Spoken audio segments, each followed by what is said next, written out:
du très bouillant docteur Ladislas Prosper Agbessi.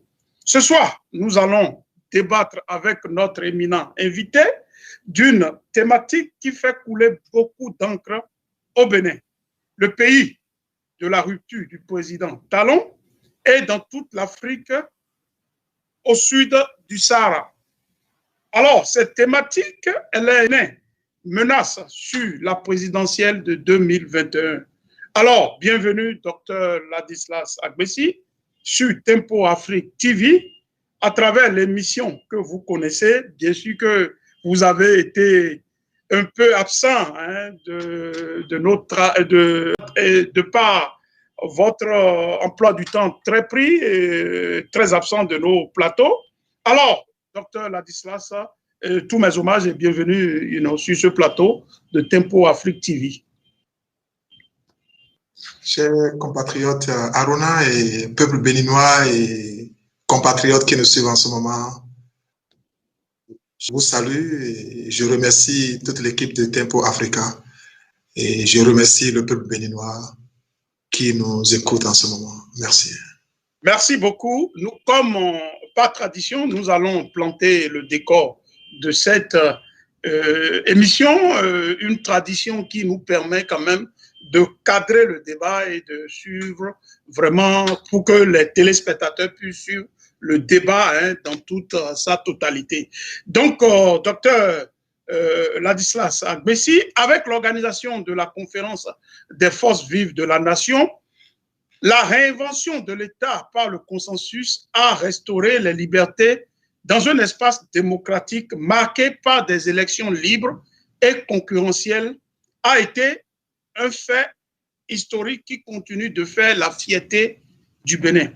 Curieusement et contre toute attente, les acquis chèrement obtenus sont aujourd'hui menacés.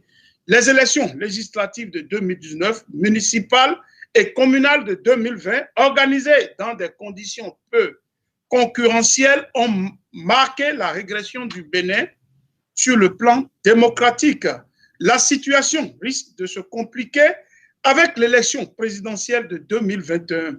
Le système de parrainage politique institué par la loi 2019-40 du 7 novembre 2019 portant modification de la Constitution du 11 décembre 1990 et la loi 2019-43 du 15 novembre 2019 portant code électoral est une source de déchirement de la nation et de la classe politique.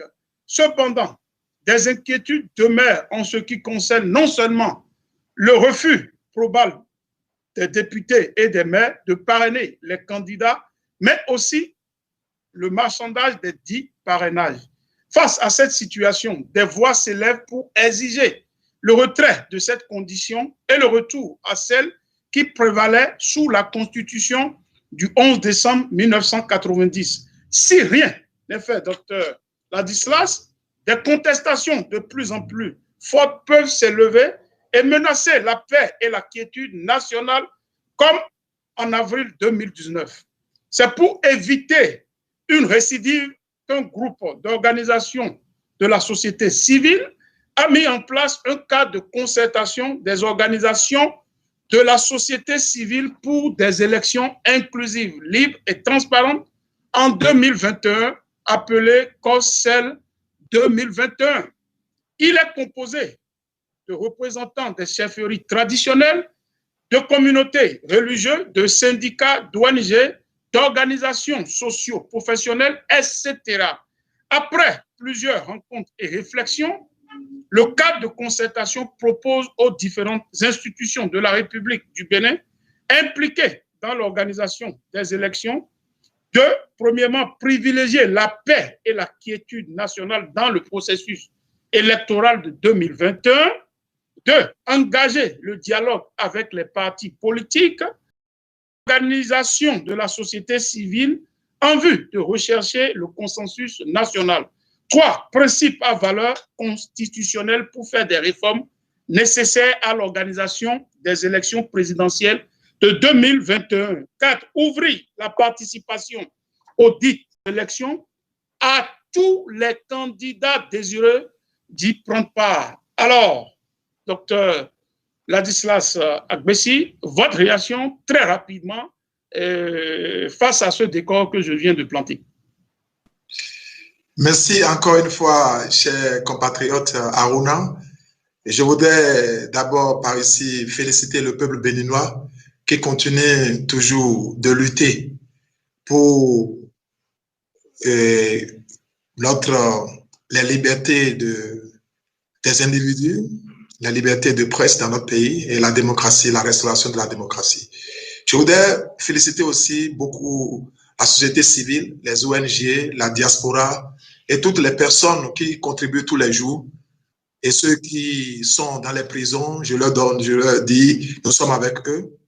Je veux féliciter aussi en particulier le président Soglo, que j'ai vu, qui a vu la main un peu partout dans mes démarches, dans la sous-région, sur le plan international. Je voudrais aussi féliciter la jeunesse béninoise qui n'a pas cessé de se battre pour la restitution du droit humain. Chers compatriotes, 2021 est à nos portes. Une décision s'impose à notre peuple. Une décision très grave.